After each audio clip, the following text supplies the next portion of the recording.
of deserving things, I mean, after this weekend, I feel like we kind of do deserve the change in weather. Well, we were spoiled this weekend, just to put it frank, but we're kind of back down to reality now, and we will see our temperatures climb back as we go throughout the rest of this week. The reason why our temperatures are cooler is because a cold front has worked its way across the Beehive State, and our temperatures, instead of ranging about 10 to 15 degrees above average like we have gotten used to, they'll be about 5 to 10 degrees below our seasonal averages. Tracking scattered showers across the state and even a few rumbles of thunder out there. Doesn't really show all that much along the Wasatch Front, but we have a lot of low-lying clouds, and we also have some very shallow showers, which is going to be difficult for the radar to pick up.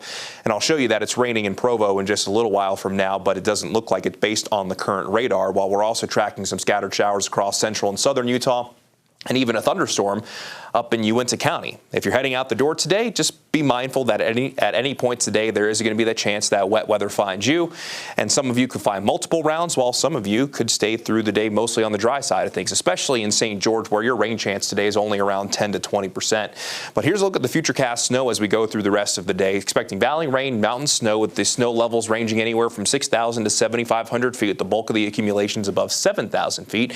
Mountains north of I-80, 1 to 4, locally up to 6. Mountains south of I-80 could see 5 to 10, with locally upwards of a foot and a half. But based on current trends, it might be hard for some mountains to achieve that. Mountain valleys rain, or could see upwards of 3 inches, especially for some of the higher mountain valleys like in Park City. It's not a guarantee that we'll see 3 inches, but that potential does at least exist.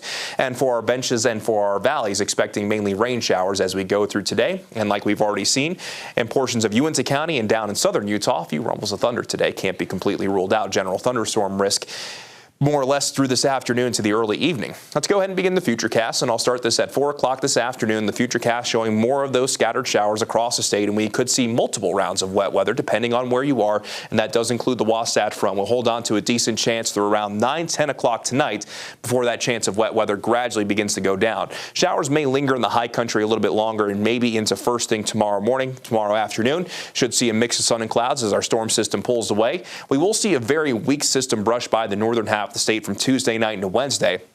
Might be good enough to bring us a slight chance for showers, mainly in the high country, and this will keep temperatures more or less status quo after returning to seasonal averages tomorrow, while southern Utah will continue to warm up just because this cold front really isn't going to be able to bring any cooler air to the southern portion of the state. And then for the second half this week, temperatures will be on a warming trend across the entire state.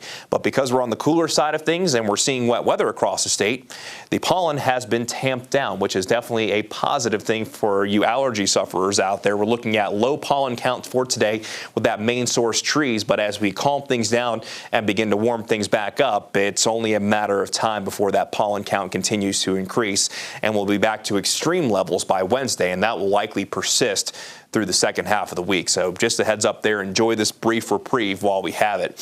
Here's the current view from Bryce Canyon at Ruby's Inn, where we've seen times of rain and snow, and earlier this morning, all that grassy surface right there was covered with snow. All that has since melted as the temperatures around Bryce Canyon are hovering mainly in the 30s at this point, while at BYU and Provo, as mentioned, while the radar isn't showing all that much, we are still seeing some light rain down in Utah County, as temperatures are mainly sitting in the 40s and 50s at this point, and for a lot of spots across the state, we'll see daytime highs in the 40s and 50s. For those of you in easternmost Utah and southernmost Utah, a little bit better of a chance that you'll see daytime highs ranging in the 60s, and St. George, you're probably going to be the warm spot this afternoon with a daytime high of 70.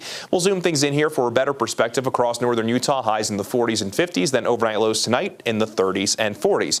Pretty good chance for showers as we go through today, and also can't rule out a few rumbles of thunder. As we go into central and southern Utah, 40s and 50s for most, but Castledale, Green River, East Carbon, and Vernal, all with a daytime high right around 60 degrees. And as you make your way down south, we'll get to 60 degrees in Kanab, while Bryce Canyon sees a daytime high of 47, 52 in Beaver, and we'll see a daytime high of 60 degrees in Milford. The high temperature trend shows us warming back to our seasonal averages tomorrow, and then by Friday that warm-up ramps up across the northern half of the state, even though we'll start to ramp up by tomorrow in St. George as we see a daytime high in the upper 70s. But look at the second half of this week.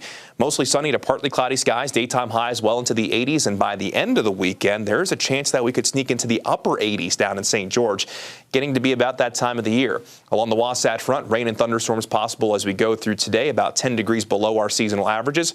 Daytime highs right around 60 degrees Tuesday, Wednesday, and Thursday, just with that slight chance on Wednesday. Then by the end of the work week and through the weekend, temperatures on that warming trend, as we'll eventually see a daytime high back in the middle 70s by Sunday.